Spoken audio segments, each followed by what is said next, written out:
Hello. Welcome to the Mestizo-Curtis Park Pool Renovation Community Meeting.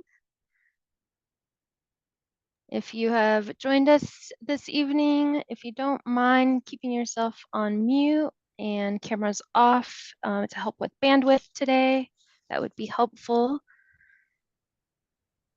Just a quick reminder, today you will hear from the project team who is working on the pool design and renovations to keep the community pool in use for years to come. Today, the team will provide an update on where we're at within the project timeline. And most importantly, this is an opportunity for you to share your vision for the newly renovated pool coming to the neighborhood. Hola, buenas tardes, bienvenidos, bienvenidos a la reunión comunitaria de la renovación de la piscina mestizo de Curtis Park. Esta tarde van a estar escuchando actualizaciones del proyecto, así como parte del equipo, y vamos a tener una visión del cronograma y vamos a poder hacer preguntas y respuestas también. Wonderful. All right, it looks like we have about 35 participants in the room right now. We are going to get going on the presentation portion of this meeting, and then we will open the floor up for an open discussion in Q&A. So real quick, I'm going to introduce Valentina. She's just going to run through the language justice statement and walk us through if there's any Spanish speakers on the call today. Valentina? Thank you. Thank you so much, Alexa.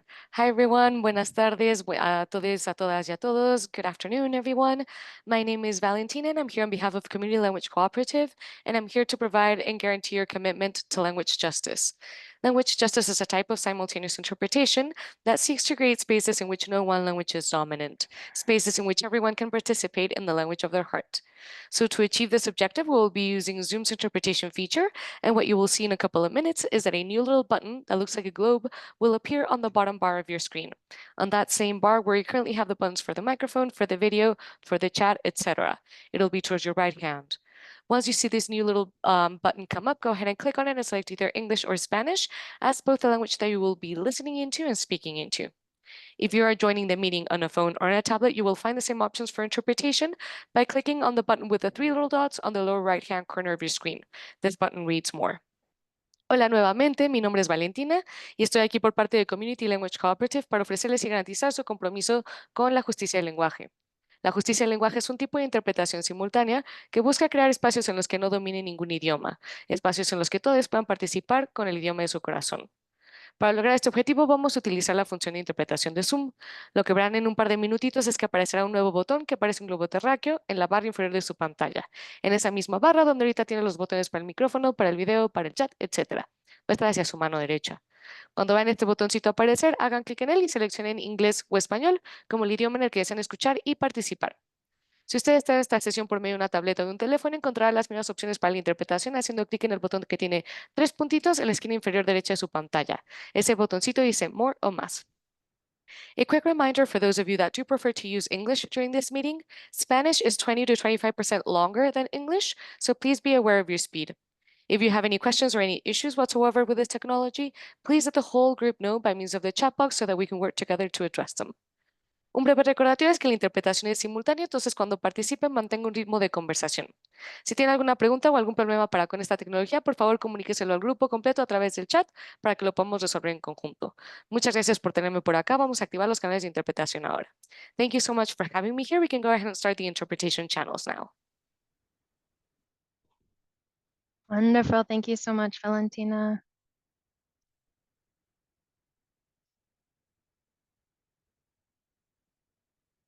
Give everyone a couple of more seconds. Make sure we're ready to go.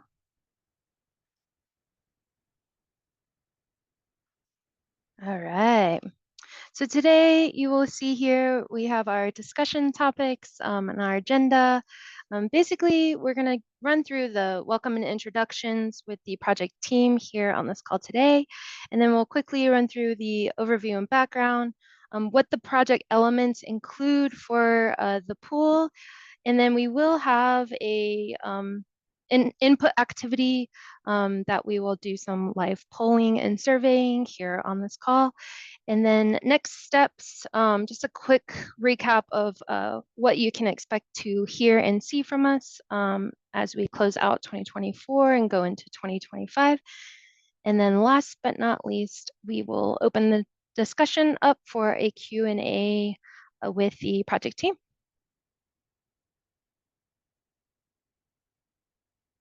So real quick, I would like to introduce the project team. If your pretty face is on this slide, go ahead and turn your camera on and introduce yourself. We'll move left to right. Let's start with you, Mercy, with Denver Parks and Recreation. Hello, everybody. I'm Mercy Wright. I am the Durham Parks and Recreation Project Manager. Hi, I'm Laura Morales. I'm a community relations specialist with Denver Parks and Rec and supporting an outreach for this project.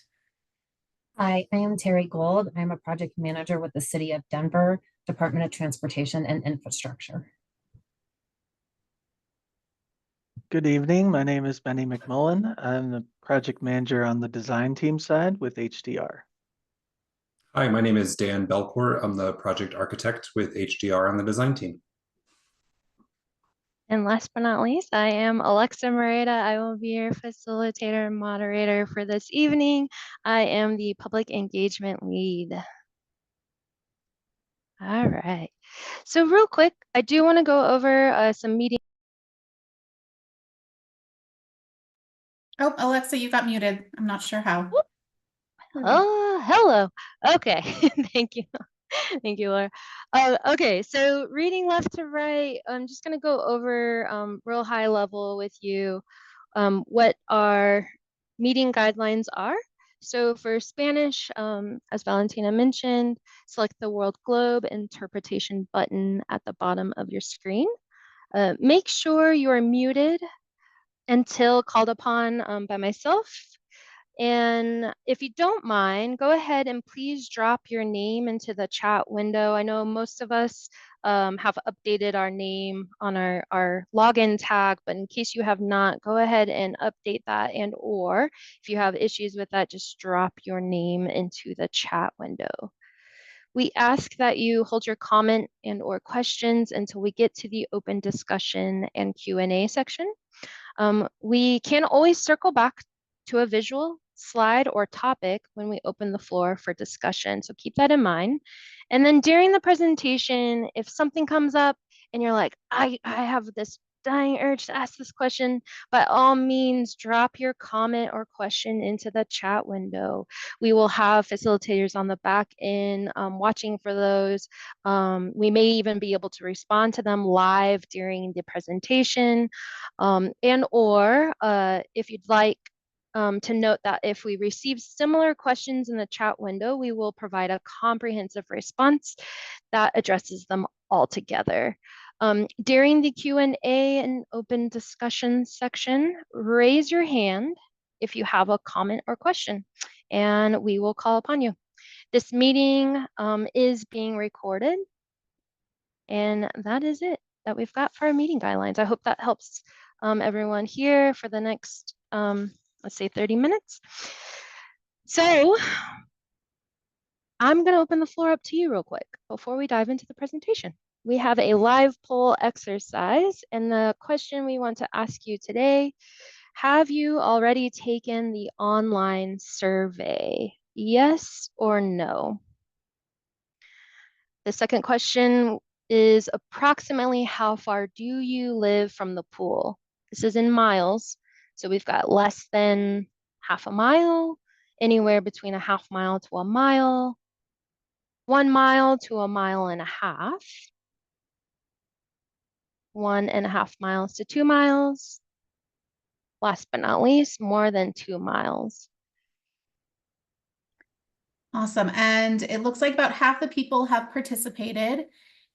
If you're struggling at all, we're going to be doing some of these later. So if you're not seeing the pop-up on your screen, you can chat, throw your name in the chat. Maybe I'll shoot you an email. We can try and problem solve. But I'm going to go ahead and end this poll. Oh, we've got a few more coming in. Let's see. I'll give it 2 more seconds. Oh, they're still trickling in. Okay, since this is an easy one and I'm not going to hold us up, I'm going to go ahead and end the poll and share the results so you can see who we've got in the room. Looks like, yes, 70% have taken the survey, but we've got 30% that have not. And yeah, we've got a variety of people living really close to the pool, 50%, and about 30% living a little further away. So awesome. Wonderful. That helps us give some insight. So, for those of you who have taken the survey, apologies, but we do want to keep it open for everyone to have an opportunity to chime in. And if you don't mind, continue spreading the word with your neighbors and having them share the survey link. All right, onward we go. So one thing I kind of want to provide some background context for everyone on the call. Where were we and where are we now? So just a quick recap. We did have a $260 million bond that was approved by voters to support economic recovery. So overall, what the bond was, the vision and mission was to move Denver toward an equitable, safe, and vibrant tomorrow that's rich with environmental, economic, and community vitality. The Rise Denver Go bond is a way to revitalize recreation centers and parks, to bring health and wellness to Denver neighborhoods and ensure access to high quality parks and recreation spaces throughout the city. So you might be wondering why the project wasn't started sooner. So the bond funding contributes to about half the project budget, which I will have a visual and a graph to kind of show that breakdown. But while the additional funding needed to complete the project will come from Denver Parks and Recreation, it is expected to be available in 2026. So I hope that kind of helps answer some of these questions that we know the community is eager to learn about today. Our current schedule aligns with this funding structure, ensuring that we can effectively move forward once all resources are secured. So real quick, just continuing with the project history. So the Mestizo-Curtis pool is being rebuilt with the help of a $6 million grant from the Rise Denver Bond package that I just mentioned previously. The project is intended to increase accessibility and safety and to provide a high quality aquatic facility for the community. As I mentioned earlier, here is that breakdown. So you can kind of see where are these funds coming from and how will they be allocated. So moving clockwise, we've got the green, we've got the Rise bond funding. In the green, we've got to the right, just below, close to 12%, the Denver Parks and Recreation Legacy Funds. And then over to the left, lower corner, we've got the legacy funds there in blue, coming in at approximately just shy of 40%. This is helpful just to kind of understand, like, where is this money coming from? What are we talking about? Oop, my apologies. All right, so Benny, I'm gonna go ahead and hand the mic over to you. If you could just talk through some of those project details with our participants today. Thank you. In response to community input received, the Mestizo-Curtis Park Pool will undergo necessary repairs to keep the oldest community pool in Denver in use for years to come. The pool is past the end of its useful life and requires a replacement. This project aims to create a new facility that may include a lap pool, a leisure pool with play features, and a modern bathhouse. The final design and amenities will be shaped by the community needs, and input, ensuring the new pool reflects the preferences and priorities of our residents. Your voice is vital in helping us determine the best features for the new facility. We are bringing these dated facilities up to current safety and ADA standards to better serve the community.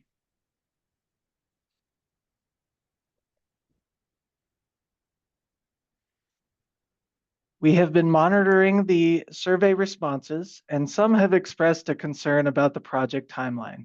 We realize it can seem like a long and unnecessary process. We follow this process to ensure the project is built correctly and will last for years to come. We are currently in the outreach and initial design phase. We will take the data from the survey responses into the next phase of design. I want to emphasize that there is a period between finalizing the design and starting construction where we focus on permitting and finalizing contracts. During this time, the project team is diligently working behind the scenes, even if it may seem quiet on the surface. Another thing to note as we work towards a final design and construction, most of our lifeguards are high school students, and many of our seasonal pool coordinators are in college. As a result, our pool season aligns with school calendars and staff availability. We welcome applicants of all ages. In the summer, we hire up to 450 lifeguards. If you know anyone interested, please share the link to the application. I believe we're putting that in the chat.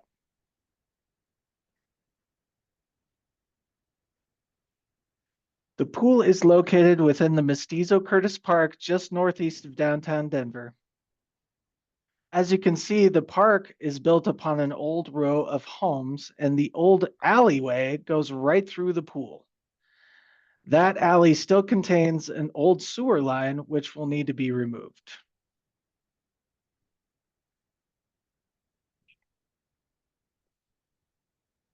Next. As part of the pool renovation, the bathhouse will need to be replaced due to its age and its inability to meet current safety and ADA standards. This change raises questions about the future of the existing mural. While we don't yet know the outcome, we are in active discussions with Denver Arts and Venues to explore all options moving forward. Denver's 1% for art policy, which allocates 1% of the project budget for public art, will guide this process. We understand the historical and cultural significance of the current mural and the artist to the community. And we want to ensure that the new art reflects the community's values.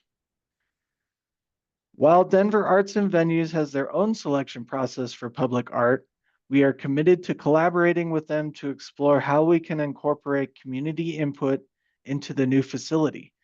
We will provide more details in the next community survey, and we encourage your participation as we move forward in the process. Now Dan is going to talk to us and show us some pool elements. As we discuss what's next for the Mestizo-Curtis Park pool, it's important to understand the design decisions at play. Budget for the renovation includes a pool and a bathhouse facility. Our plan involves a set amount for each portion of the renovation. For the pool specifically, we understand that you may have differing priorities when it comes to the type of swimming that you engage in. For some, lap swimming is more important than casual swimming, and for others, it's the opposite. Because we have a specific amount budgeted for water as a whole, we're looking for feedback as to how to divide that water between lap swimming and casual or leisure swimming. If we increase the size of the pool for one type of swimming, we decrease the size of the other pool for the other type of swimming. We're asking you to prioritize what is most important to you in terms of the activities you and your friends and family like to do. You may want to prioritize a larger lap pool if you're the type of person who visits the pool for exercise. You may want to prioritize a leisure pool if you visit the pool to have a good time with your friends and family and cool off, or if you bring children with you to the pool and like to have them splash around in shallower water with fountains and play structures. We'll get into an activity later in this meeting to go over more of these differences.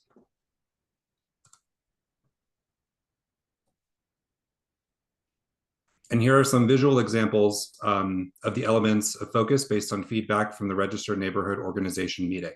So starting from the top left, we have a 50-meter Olympic-sized lap pool and a leisure pool featured with fewer play features. This 50-meter lap pool is very similar in size to the 50-yard lap pool that currently exists at the park. The top middle picture is a leisure pool that includes many play structures, water activities, and kid play areas. And the top right is a smaller 25-meter, more competitive sized lap pool and a separate leisure pool that includes more water features. The bottom left is a water playground within the leisure pool and features a multi-level structure with fountains. The bottom middle is a diving board, and the bottom right is water basketball.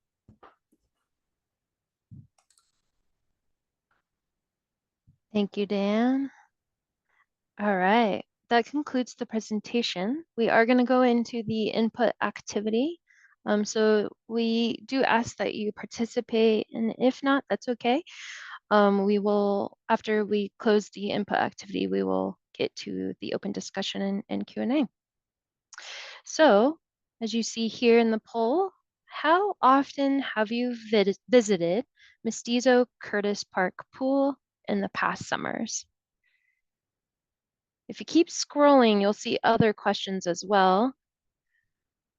Got questions such as, do you bring children to visit the pool?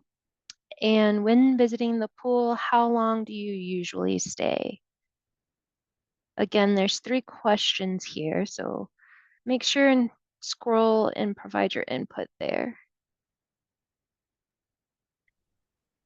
Okay, I'm going to give this about 15 more seconds. We've got about 35% that have participated.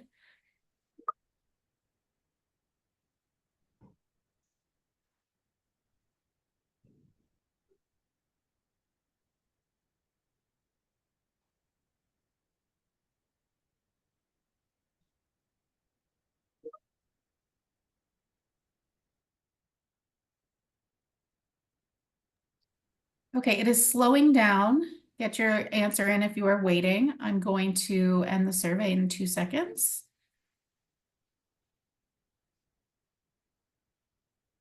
Okay, ending poll. Here are the results. So pretty split on multiple times a week and a few times per season for visiting the pool. A lot of people here actually have not brought children to the pool, so we see a kind of a diversity of answers there. And how long do you usually stay? 1 to 2 hours is definitely the majority. All right. That is good insight to share. Thank you all for participating. Then move to the next question and poll. We're just going to share that here in a moment.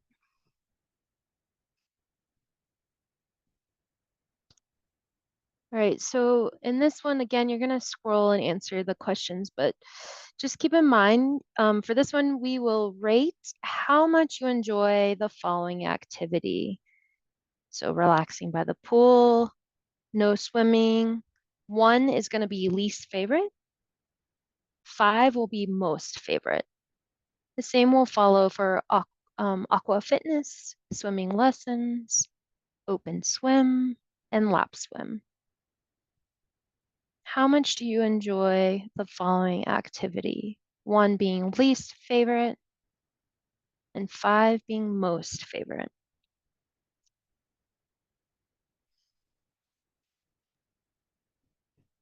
Okay, this one's a little slower in answering because we have asked a bit more. So I'm going to give it another 15 seconds before coming back and checking. Sounds good.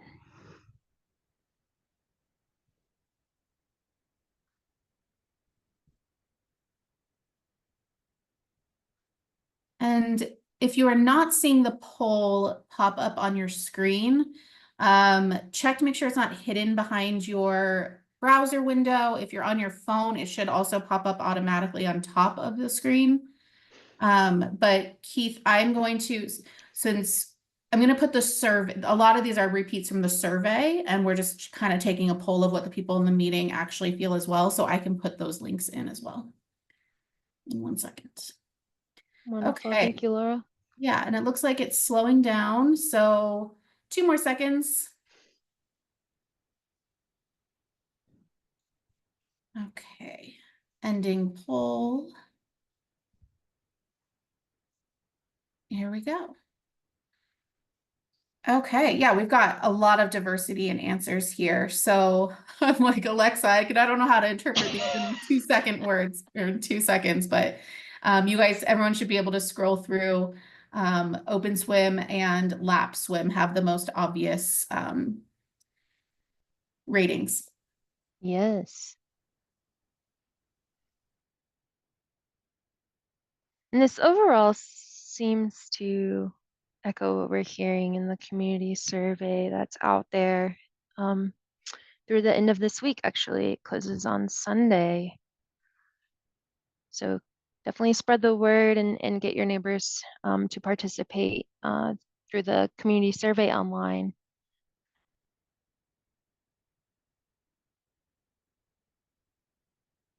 All right. And with that, we have one more question before we go into a little bit more information sharing. So this question is it's just one.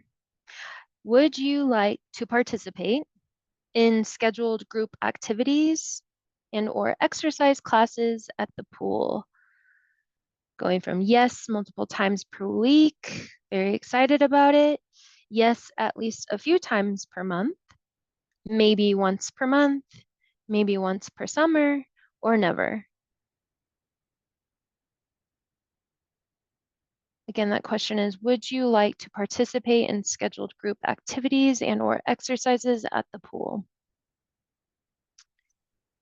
Okay, just 5 more seconds on this one.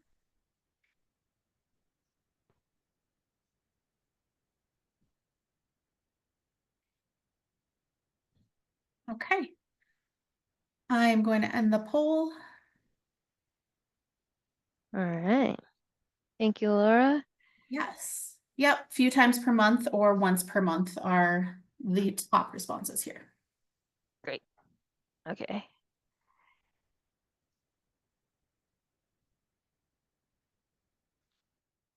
JK, sorry. We have one more poll. Rate how important this activity is to you. So from left to right, if you're looking at the visual and or if you're looking at the survey, I'll talk through those. Rate how important this activity is to you. So lap pool, 1 is your least favorite, 5 is your most favorite. So same ranking as before in the other questions are applied here.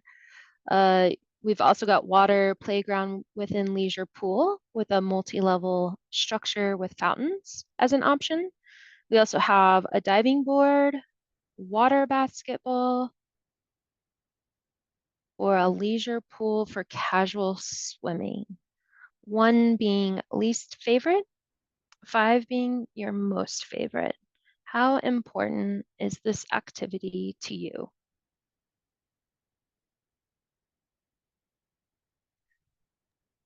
Okay, I'm going to give this another 15 seconds since it's asking a lot. Okay. Yeah, this input is very useful for us as we kind of go into the design process. So this is the moment for you all to kind of weigh in and let us know what you'd like to see in your community pool.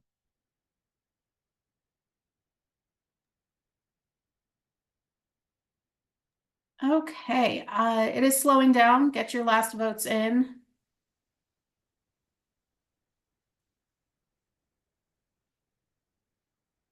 I always need Jeopardy music during this.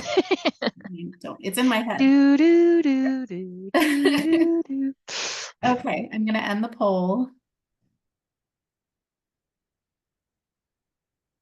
That's impressive. 72%.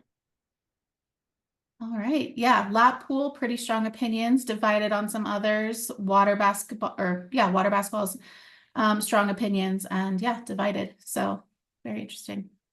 All righty. So one thing we do want to kind of walk through real quick before we close out this input activity. Dan's going to talk through some of these elements with you before we go to the last input input question. So Dan, why don't you go ahead and walk us through the elements here? Sure. Earlier, we discussed trade-offs when it comes to pool features. So let's go through a few of those options. Here we have a representative image of element A, which prioritizes a lap pool element over a leisure pool element. In this example, we're showing a 50-meter lap pool similar in size to the existing lap pool of 50 yards. As a trade-off, the leisure pool is less prominent and includes less features. Some features that are part of this leisure pool example include zero depth entry, shallower water up to about 4 feet or so, and smaller spray features. This option is for those that prefer lap swimming over all other types of swimming.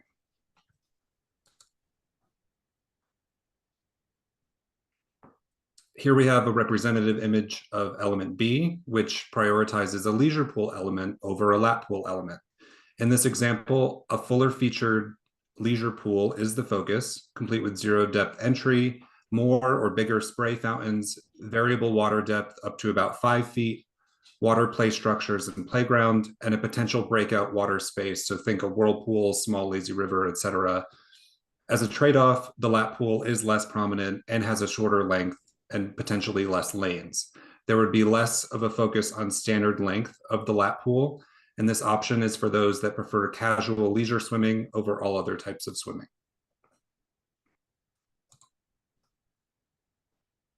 And then here we have element C. Again, these are representative images only, but this option seeks to find a balance between both types of water. So this element would propose a 25-meter lap pool, about half the length of the current pool, and a similarly sized leisure pool with zero depth entry, moderately sized spray fountains, and potentially a small play structure for kids and a small breakout water area. So that same whirlpool, lazy river element that we talked about in element B. And this one would provide an area for lap swimmers to exercise and possibly compete and allow for more casual swimmers to enjoy a similarly sized space. Wonderful. Thank you for helping explain what element A, B, and C are, Dan. So with that in mind, we are going to open up the poll one last time.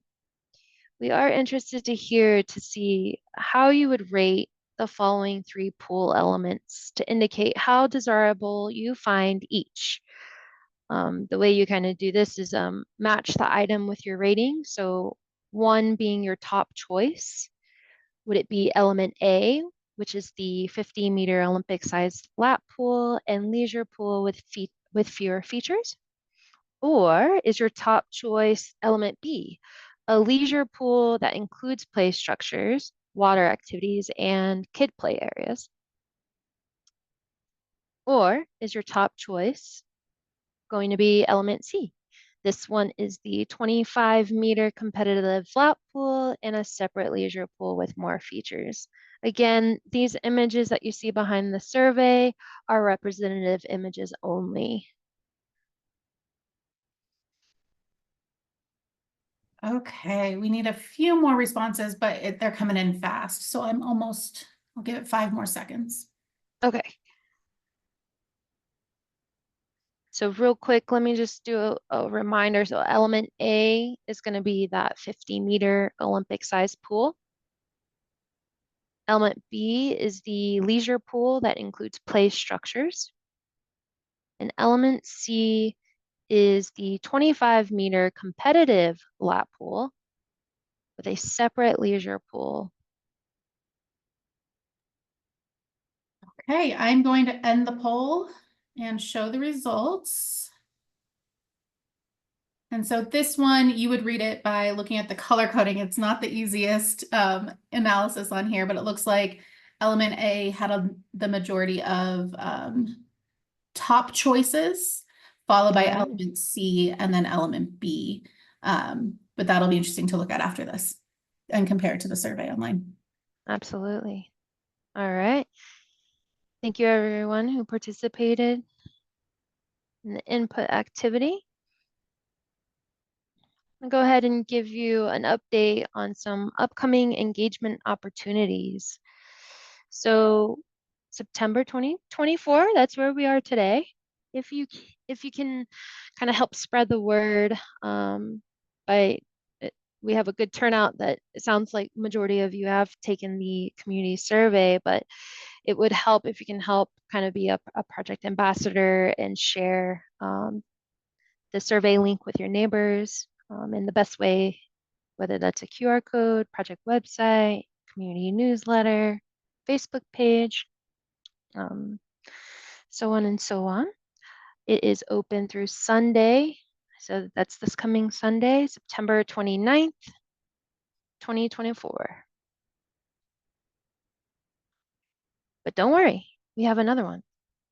Winter 2024. We have a community meeting. This one will be in person. It is scheduled for Tuesday, December 3rd at 5:30 p.m. We are going to host it at the Denver Language School Gilpin campus there on California Street. What I would say is just be sure to mark your calendars and keep an eye out for an official save the date announcement. That's where we're going to have the latest updates and detailed information about the project. So definitely keep an eye on the project website.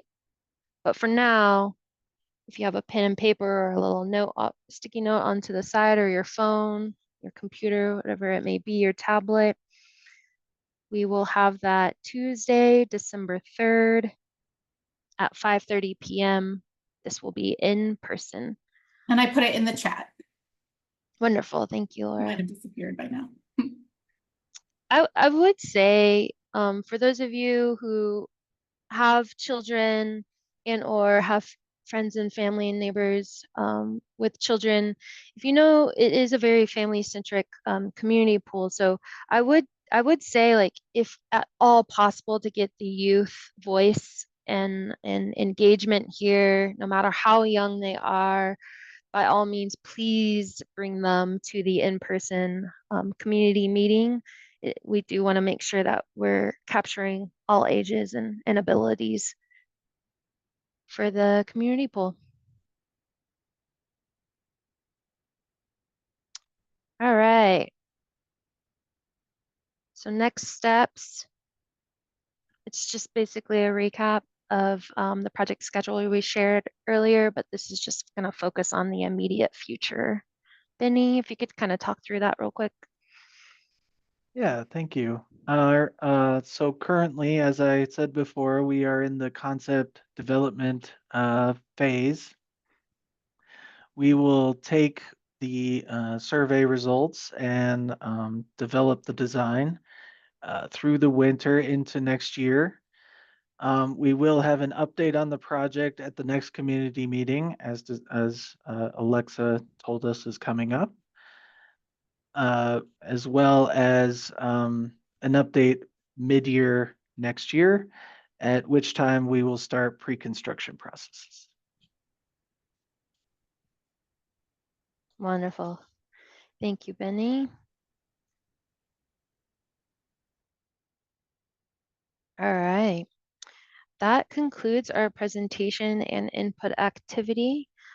So what is left is about 45 minutes to open the floor up for an open discussion, do a little Q&A session with our project team here. We do have some subject matter experts on the line that are available to respond and provide answers to questions you may have. So just a quick reminder, as we open the floor up, I know there's some comments in the chat, but please raise your hand if you have a comment or question, and or feel free to continue dropping those comments and questions into the chat feature. We will answer those first in, first out. Alexa, I was going to, one of the questions that came in at the very beginning, this is Terry from the city of Denver. Can a new facility expand past the boundaries of the current footprint? Can we re-show that slide and HDR maybe show how the Yeah. footprint is going to be expanded? Thank you. Absolutely. So let me go ahead and cue that up. Would this be the correct slide in question, Terry? Yes, I think that's the slide that we have. So yeah, Okay. so maybe Benny or Dan can go over where it's going to be able to expand to the west. Thank you. Yeah, thanks, Terry. I can talk to that. So there is really only one opportunity to expand, and that would be to the left on this, which is northwest in cardinal direction. Because to the south, there's that really new awesome playground that we want to keep intact. So we are looking into expanding to the left, so to speak, and creating more, seating and grassy seating spaces in that area. Thank you, Benny. Another question, Alexa, that came in about the legacy fund, knowing that parts of this pool have been falling apart for a while. Can you speak to why the planning wasn't started earlier using the legacy or capital funds from DPR? Let's see if one of our experts would like to answer that, or I can chime in. The legacy funds. I can take that. Sorry. Thank you, Mercy. This is Mercy Wright, the Denver Parks and Rec project manager. So I think the question was, why couldn't we use the legacy funds? And so the legacy funds are being used to fund about 40%, as you can see from this image. As far as why other funds couldn't be used, or we couldn't use funds sooner, the whole department has to go through budgeting processes. And so I think through that process, this was the soonest we can contribute the amount needed to make this project complete. I also know that Emily is on the line if she would like to add anything else to that conversation. Otherwise, that's kind of the overall explanation for that. Sure, I can chime in here. I am Emily Ziegler with Denver Parks and Recreation. I think as kind of initially intended, the bond was supposed to cover the full project costs, but construction costs have increased quite a bit since the bond was passed. Denver Parks and Recreation is absolutely committed to making this project whole. And so we are contributing additional legacy funds and CIP dollars to right size the budget, but those funds aren't available until 2026. So the timing works out that we are starting design, public engagement now. And when those additional funds become available, we'll be ready to start construction.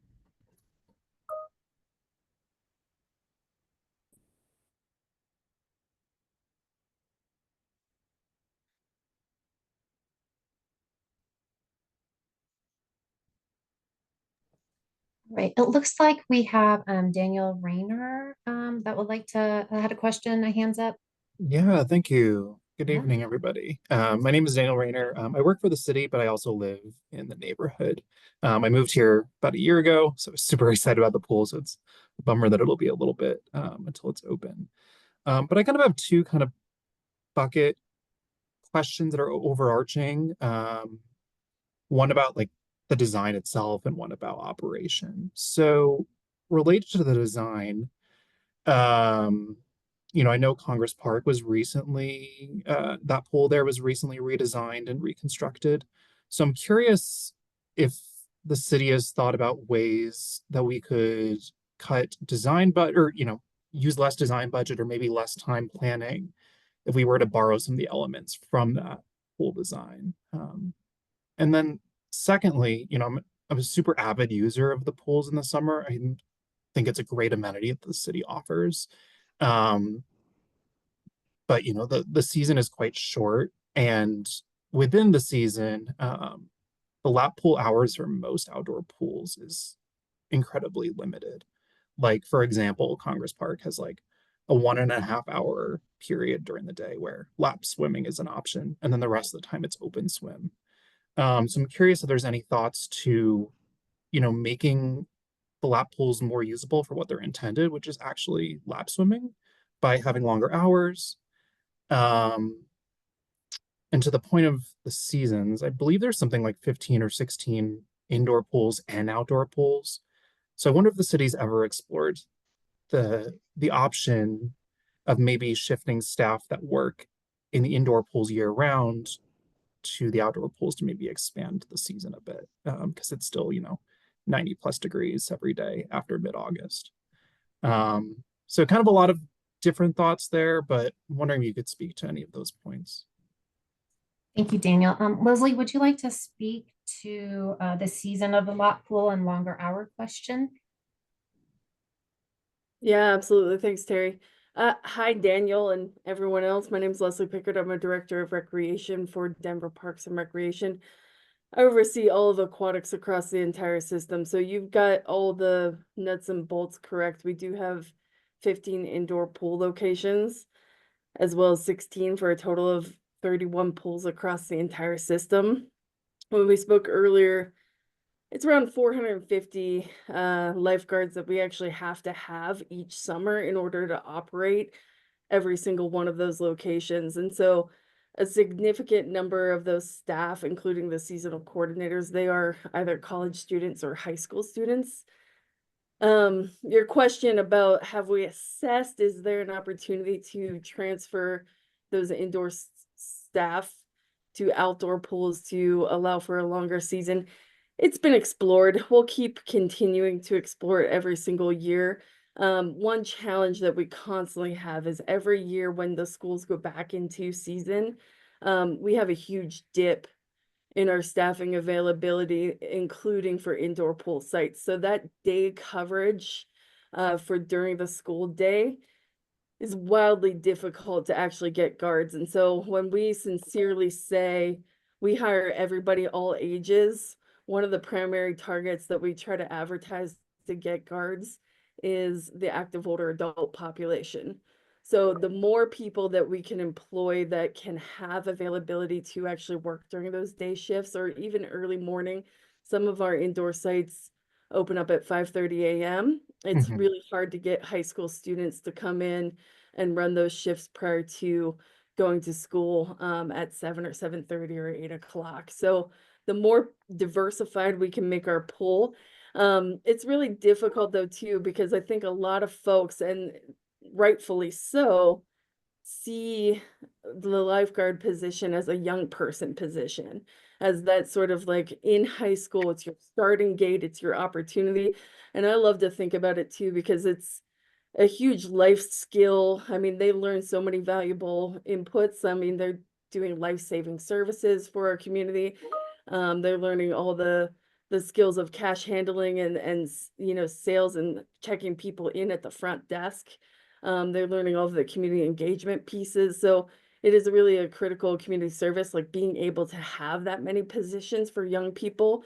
But if we can diversify, that would be fantastic in terms of just how many folks in general over the course of the year. I've looked at all the data for the last 6 years. We on average, outside of high school students, probably have less than 10% of any other age group that takes that position.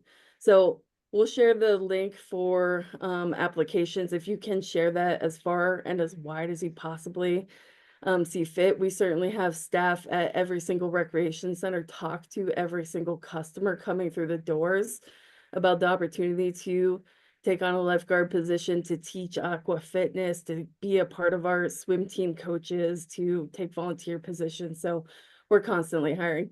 When we think about our system, both indoor and outdoor, we really do think about making sure that we have a coverage of all the 4 geographic locations in that footprint.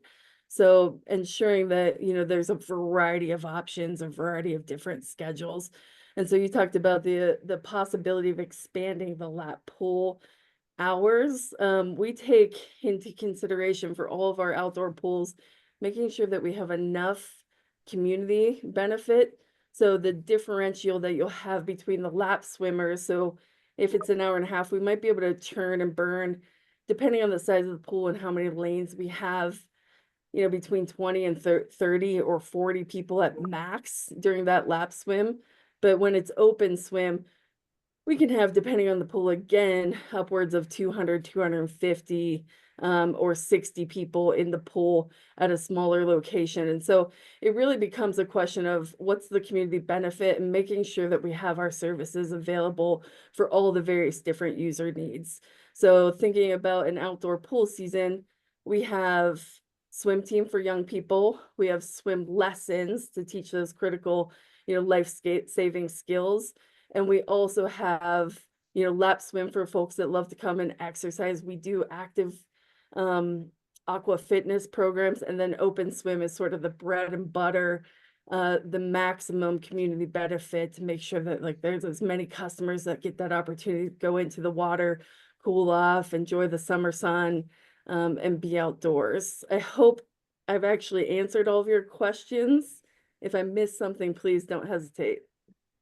Yeah, I definitely understand. It's a complex consideration.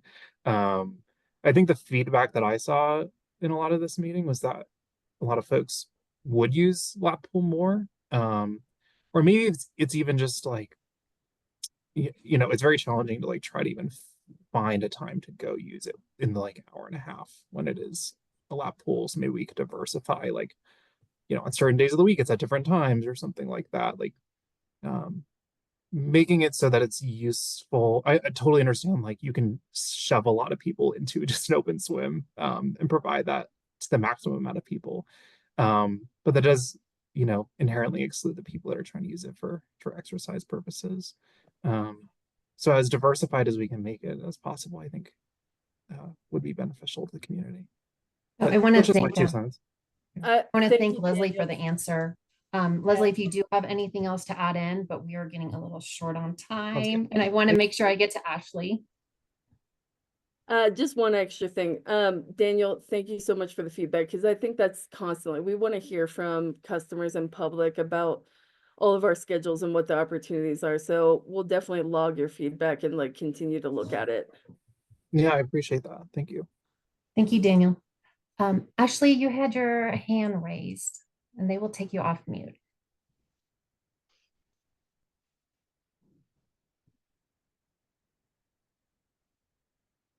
Oh, can one of our facilitators take Ashley? Oh, thank you. Oh, Ashley, you're still on mute, but you should be able to unmute yourself. We can see your video though. Unmute. There we go. Yay. You can hear me now. Yes. All right, thank you.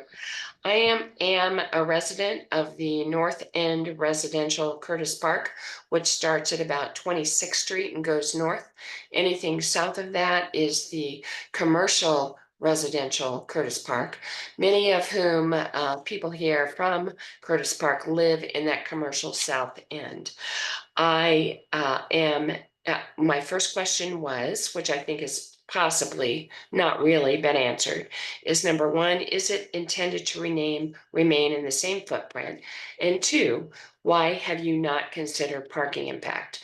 I am opposed to anything that turns the pool 2 doors down from me into a theme park, because the noise now, when the pool is in operation, can be heard halfway down the block. And the people who attend the pool do not park in the parking places 2 blocks down, which you have put on the west side of the pool of the entire Curtis Park, because moms with little babies and pool noodles do not walk 2 blocks. So what do? They park in our permitted parking place all day long. And number 3, when I had first signed up for Zoom or this account, I used my generic name, which was Declan Riley. Today I signed in with my real name as Ashley Albright. Somebody has hijacked my Declan Riley name and has been posting comments that are not from me. So I will be filing a query request with Park and Rec over who exactly is doing that. So that is how desperate some of the people are who don't live in our residential north end, are to try to dictate what happens to a pool 2 to 3 doors down from where we really live. Thank you. Ashley, thank you very much. And I'm so sorry about your account. Laura will put her email address in the chat, and you can email her your concerns and your core request and what have you, and we can get down to figure out what happened to your account. I do apologize. Thank you. I appreciate it. Yeah, for sure. Let's see. So let's go to a couple of your questions remaining in the same footprint. And we can also maybe incorporate the design question about Congress Park from Daniel. Would HDR, like one of the HDR representatives, like to take this question? Or I can Benny or Dan? Yeah, I can take this one.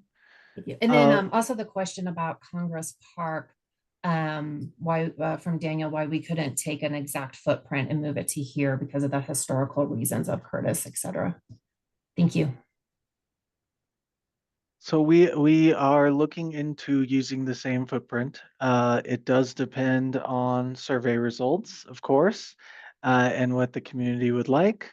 But yes, that is part of it. As I mentioned before, there is that pesky sewer line underneath the lap pool that has to come out. So we will be digging even deeper into where the lap pool is to remove that and fix it. What was the other question, Terry? It was why we're not using like a Congress Park footprint and kind of recreating it. And I think you could probably go through some of the site constrictions. Yeah, we do have quite a site constriction in the what is up and down on the page right now. What I'll call north and south, even though it's at a 45-degree angle. So between north and south with the bathhouse and everything, it may not fit. Now we haven't gotten into design, as I mentioned before. It really gets us down into the details when we look at that kind of stuff. So early studies have shown that it may not fit. And Benny, if I can add as well, this is Dan Belcourt with HDR on the design team as well. We also want to make sure that what we're including in this new design is what the community is looking for. As Benny mentioned, we're really focused on understanding the survey results. So we're hesitant to apply the same infrastructure and design decisions in Congress Park to this pool, just because it is a very different community and we value the opinions of the residents that live here and want to understand what it is that they're looking for. And it may differ from Congress Park as well. And there was another comment about the tree canopy. And we did have the City of Denver Forestry come out, and they marked trees that need to be protected in this area because we would like to offer shade and less concrete in our new design. So wanted to hit that question also about the tree canopy. I think your last question, Ashley, was with the parking impacts. Yes. Yes. And unfortunately, parking is not a portion of included in the design of this. We want to keep the historic aspects of the park. And if there's someone else from the City of Denver and Denver Parks and Rec, if they want to chime in on kind of the parking ideas, they could do so. And there needs to be, because they are impinging on our parking permitted streets. Yeah, and every other city park has interior parking, which the city did not plan for in this park due to its delay in recognizing its proximity to downtown. That is not our neighborhood problem in a 85% to 100, almost 100% residential neighborhood. as differentiated from the south end of the neighborhood. That needs to be considered, or you have my 100% objection to any change in what's going on at Curtis Park Pool. No, and thank you for your thoughts. Is there someone from DPR or Mercy that would like to speak about any in addition about parking? Yeah, I can talk a little bit about that. Thank you. So we do have the bond language, and even though DPR is adding legacy funds to make the project complete, we do need to stay within that bond scope. So that's kind of the first thing. And then, you know, Mestizo is like Denver's oldest park. So it's not that parking just wasn't considered along with other parks. It's that the park is so old that, you know, parking wasn't originally a part of that park. And then in trying to keep the historic nature of the park, to then add a parking lot, we feel would impede on the use of the existing park. I'm not Thank you, if that Marcy. answers your question. It looks like we have John's hand raised. If someone could take him off mute, and John, feel free to ask your question. Thank you very much to the project team. I really appreciate your work on this. My question is one question and one comment. When will the public art portion of the discussion be had in terms of what will be the public art that goes into the project? And second, I just want to say that there are many neighbors who don't want to see parking put inside of our historic Curtis Park. So there's definitely a variety of opinions on that. And thank you again. Thank you, John, for your comments. Mercy, would you like to take the question on the public art portion, or I can chime in? Yeah, for sure. As you know, we have the 1% requirement, so that will be going to Arts and Venue directly from the budget of this park. And then obviously there is existing art features on the current building that will be coming down with the building. So we are working with Arts and Venue and the artist and the architect on what that looks like in the future. And this is definitely not the end of that conversation. Once we get to the second survey, we will go, and that survey will include questions on the specifics of art within this project to receive that feedback. And then, but the arts and venue process for doing their 1% art is a separate thing. Once that is more established, we'll definitely communicate that out to the neighborhood and to all the residents on how to be involved in that that process. But we are working with Arts and Venue to see if there are any opportunities for us to collab with our project and their 1%. Thank you. Thank you, Marcy. So I don't see any other hands up right now. There is another question about expanding the fence to the right of the shade canopies. And I'm wondering if our architectural firm in the background can maybe pull up a Google satellite view, and maybe that would be a little easier to show, because we're definitely expanding the park. Yeah, we're really this is Emily from Denver Parks and Recreation. Again, we're looking at the site as a whole, not only to expand the footprint of the fenced in space, but to see how the configuration of water fits within the space, fits within the mature trees, provides the right kind of sight lines from the right places. And so we do have the opportunity to potentially expand the footprint again a bit, but it doesn't necessarily mean that the bodies of water will go back in the exact same location or size. We're waiting on the public feedback to really understand how everything works within the space available to us and within the mature trees that we need to work around. Thank you, Emily. For my facilitators, I'm not seeing any additional questions on the chat, but let me know if I missed something. This is Alexa, real quick. I do want to just remind everyone that Valentina is translating on the back end. I know we can't see her here, but just know when you unmute yourself, if you could just be cognizant of talking a little bit slower just to help her translate into Spanish. Thank you. Greatly appreciate that. And I am guilty of that, so I will slow down. We have No, you're good. Lauren. Thank you. We have Lauren who has her hand up. If someone could unmute her. Thank you.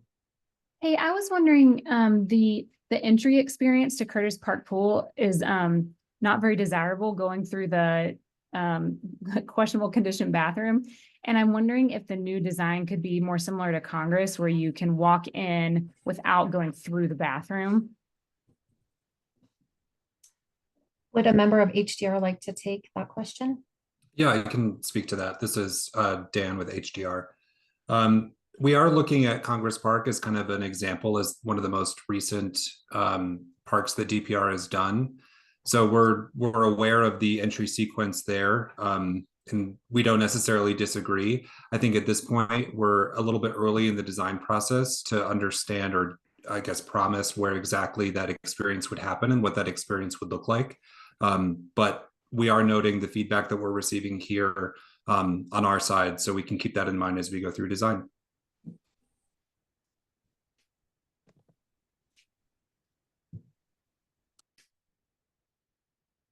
Dan, I believe we lost you on, I believe you're muted. Oh, sorry. Can you hear me now?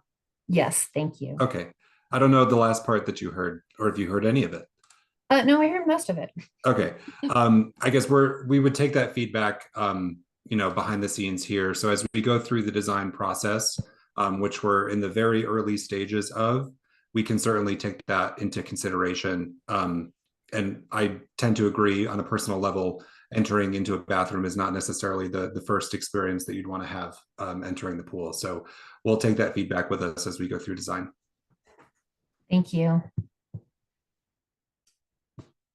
Any other questions on the chat that we may have missed? My facilitators can help with. Terry, if we can give Leslie an opportunity to discuss the question about potential for busing to nearby pools next summer. Yes, thank you. You're on, Leslie. Yeah, thank you, Sue, for teeing that up. So we have dedicated and committed to the fact that we will run DPR buses. We have 14 passenger vehicles, and we'll do a reservation and a scheduling opportunity so that folks have a chance to get to other outdoor pool locations if transportation is a barrier, or they just want to register and get on the bus and ride with us. So we'll make sure that it's applicable for youth and families. We'll get out to the schools to make sure that that is mass communicated and out there so that folks know about the schedule. You know, Leslie is a great resource for pools across the city, recruiting lifeguards. So if you have questions, now's the time to ask her. Oh, Sue. If someone can take Sue off of mute, thank you. Yep, so you should be able to unmute. Oh, there we go. I'm done.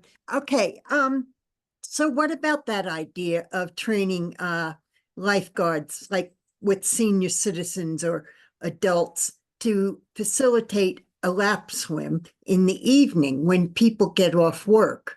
What do you think of that idea? Can it be right? Can it be done, do you think? Well, let's ask Leslie.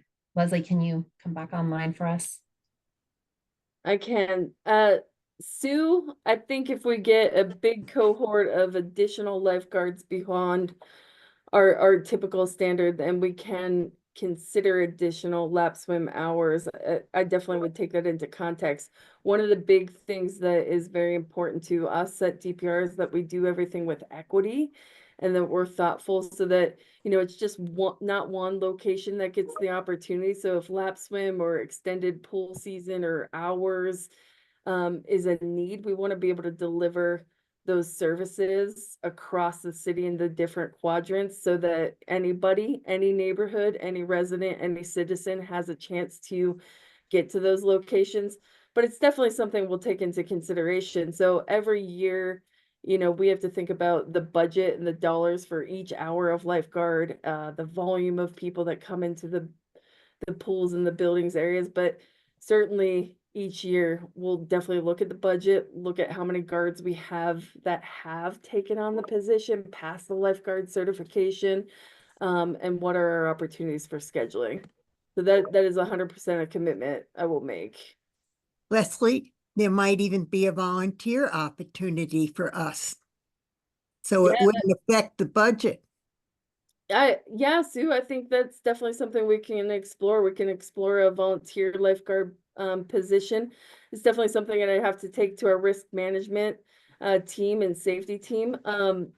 One of the things too, for any adult or anybody that's considering a lifeguard position, we do a pre-swim test.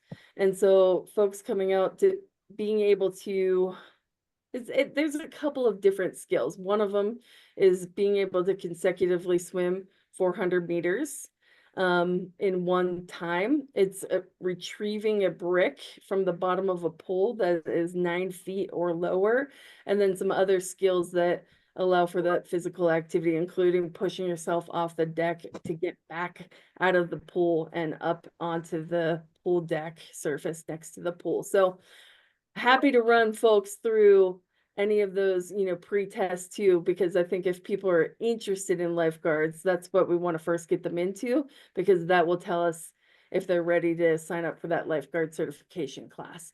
The other really cool thing is DPR pays for the lifeguard certification classes. So anybody interested in becoming a DPR employee, they just go through that process of application. We put them through that pre-test, and then we put them directly into the lifeguard certification and we pay for it. Thank you, Leslie. We have a question here about the amount of seating. Can we also ensure there's a good amount of seating in any new design? It feels like chairs, especially in the shade, were always in short supply. So yes, we do include furnitures and fixtures in a portion of the budget. Leslie, maybe you can talk about furniture maybe at other pools or DPR in general. Oh, no problem. Thanks, Terry. Yeah, so we have furniture that we put out, and we have a standard. So they're actually just sit-up chairs. There's no lounge chairs or other things because of the limits. So what we have is sort of your typical plastic like sit-up chair, but anybody is welcome to bring their own personal chairs in. We try to make sure that we have at least 50 per pool location so they're available, and we can cycle those through. The guards each day, they have to put that furniture out and then put it back into a locked storage area. So that furniture has to be something that we can easily pick up and then deploy back out and safely secure overnight. The department has had challenges when furniture is left out. You know, you'd think that the next morning in operations, with pool hoppers, people tend to come in and anything that is movable will get thrown into the pool and potentially like can cause damages. So that's one of the reasons why we just do those sit-up chairs. Thank you, Leslie. It looks like we have Keith that would like to speak, but I think his hand function maybe wasn't working. So I don't know if we can unmute Keith Pryor. Yeah. Can you hear me? Yes, thank you. Great. And so this may have been covered. I'm not 100% sure, but in the front, meaning that the downtown side of the pool facility, which is adjacent to the playground area, that is a significant amount of concrete that is really just a hardscape. It's a heat island, and it's just really not an amenity to neither the playground nor the park or the pool. And I know that initially it's probably considered about the queue and queuing into the pool, but it really is just not it's just wasted space. And so I was, obviously we don't want to encroach out onto the playground. And I don't know if we address this, but it would be nice to get rid of that huge concrete slab and incorporate that into the overall footprint, and be conscious of that when we do redesign it, that we are taking that space. No, and we appreciate your design notes That about, utilize and oh, sorry, Keith. garden space or something, those lines, something other than just escape would be really appreciated. Yes, thank you, Keith. We appreciate your design savvy on the concrete and how we need to remove concrete. Would HDR like to, or Dan like to speak about concrete? Yes, I can take that question. Hi, Thank Keith. you. Thank you. So one of the big things that we noticed on one of our initial site walks was that heat island effect that you mentioned. So we're kind of taking it as a multi-phase approach. One of the things being to keep as many existing trees as possible to provide as much natural shade as we can. The other element is to potentially increase the amount of shade structures that we have to provide additional shade for people that are lounging. The third option is to reduce a lot of the concrete that's within the pool boundary, the current pool boundary. So either replacing that with grass or a more permeable surface that's less prone to that heat island effect. We haven't quite figured out what exactly that solution looks like, but we are looking at it from a lot of different angles to address that concern. So that's the parcel that I'm talking about is the way that you entered the pool currently. So outside of the bathhouse, on the downtown side, there's just a really large expanse of concrete on the outside of the current footprint of the existing pool. It's not fenced in, it's just part of the park. And so that's what I thought we could encapsulate and further capture as a part of the overall footprint of the pool, and imagining that in a more beneficial way to the community. Sure. I understand. And thank you for that clarification. I think a lot of it is going to depend on the location of that bathhouse. But I understand where you're coming from. So, potentially introducing a garden element or some type of more permeable surface there. We'll have to look at the scope as part of this project and see what can be done to mitigate that. But as a combined effort, I know what we can touch within the pool fence boundary also contributes a lot to that heat island effect that you're worried about. And we are looking to reduce that as much as we can from within the pool side as well. So I can't guarantee that our scope can extend south to that entry area, but it's something that we can look at and consider further. Great, thank you so much. Thank you. We have about 12 minutes left, and I want to make sure we get to everyone's questions. Are there any more questions about the project or design or functions? Oh, there we go. John has a question. John, I think you've been muted. Okay, Yeah, can you hear me? Yes, thank you. Okay, good. Sorry, thank you. So I really like the idea that Sue had about utilizing adults and seniors to extend the pool season. And I hope that Denver Parks and Rec might seriously consider that. I heard you mention that the pool would be, one of the uses would be for children's swim teams, but there are also adult swim teams that need pool space in Denver. One of them is the Squid Swim Team, which serves Denver's LGBTQ population and now rarely can find pool space in the city of Denver, so they have to leave. And this is a population that often does not feel safe or welcome in other sports teams. So it's a legacy team that has been in the city for 30 years. And I just think that that it was just a little disturbing to me not to hear adult swim teams even mentioned as a use, and then to hear kind of a remark that indicated that seniors and older people wouldn't be able to pass the lifeguard test. That just felt not very inclusive to me. So I just hope that you will be more open to underserved populations and older people being able to use the pool. Thank you. Thank you, John. We really appreciate your thoughts. Leslie, is there anything you can speak to as far as adult swim teams? Yeah, I can. And actually, let me first apologize, John. I didn't intend by allowing everybody to have the same context of what a pre-swim test incurs, because we work through anybody that's a brand new swimmer. So we actually have a lot of teenagers who come to us and they try to pass those pre-lifeguard swim tests, and maybe they're not prepared and they're not ready. And so we actually run them through coaching, training, education to ensure that they have an opportunity to get a job. So I did say adults in all ages. If that was misunderstood, I deeply apologize. That was definitely not my intent, but I'll own the impact. So yeah, my hope is that anybody and everybody comes out and wants to be a lifeguard, and that we're doing those critical swim tests and opportunities for people to get that.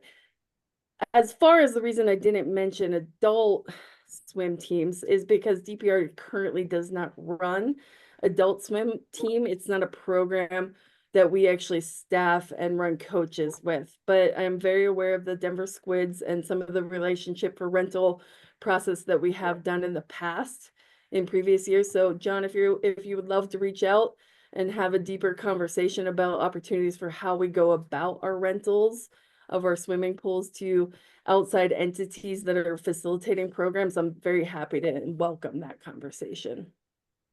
Thank you very much. I will do that. Thank you. We have Lynn with her hand raised. If you could unmute. Yeah, I was just wondering if in part of the design, assuming there's going to be a lap pool someplace, whether or not one end would accommodate diving boards. Ooh, that's a very good question, diving boards. Dan from HDR, would you like to speak about diving boards? Sure. Or would DPR? Okay, thank you. Yeah, that is something that we're looking into as well. With that comes an increased depth that we have to factor into the cost of the pool itself. So that is a question on our survey. If you haven't yet answered the survey, please do so and make that opinion known to us so that we can take that into consideration. But that is something that we're looking into. We just have a few more minutes left if anyone else has questions.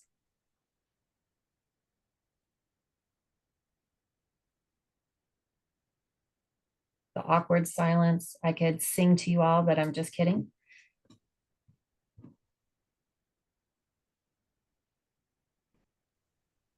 I'll just echo some until we get a hand raise or a question added, but it does look like we've got some good conversations going in the chat, some productive, some may seem less productive, but that's okay. Everyone has an opinion and wants to voice that. So I do acknowledge and continue to invite comments amongst the community here in the chat.